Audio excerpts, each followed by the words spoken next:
Una desena de comerços a la Seu d'Urgell participen enguany en la iniciativa Sabors de Nadal, la proposta gastronòmica dolça i salada del món màgic de les muntanyes.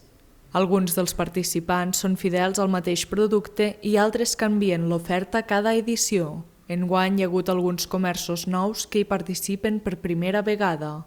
Les pastes aquestes, que fem exclusivament pels mineirons, també donem, cada 6 arbres donem un número, que fem una rifa per tortell de Reis, que donem un tortell de mig quilo, per incentivar una mica tota aquesta venda de Nadal respecte als productes típics aquests que fem totes les pastisseries i forns. La meva proposta són 2 cupcakes, un més infantil, que és de doble xocolata en forma de reno, i un altre amb el gingerman i poma i caramel salat, més pensat per adult. La varietat de productes s'ha presentat aquest matí en una roda de premsa amb els responsables dels establiments i representants de l'Ajuntament de la Seu d'Urgell. Durant la presentació s'han pogut veure aliments com melmelada, galetes o magdalenes.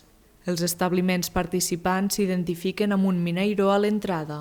A l'entrada del seu local tenen un mineiró, que és en format bastant gran, en mida més gran potser d'un nen, i ho tenen a fora, per tant és molt fàcil de veure. A la part d'això, doncs, a dins ells també tenen la seva etiqueta quan emboliquen un dels productes, que és l'etiqueta de sabors. Per tant, sí que són fàcils de trobar i a més, doncs, sí que estarà penjat per xarxes i per la Seu. Els productes que enguany formen el projecte Sabors de Nadal ja es poden adquirir als comerços indicats en els cartells.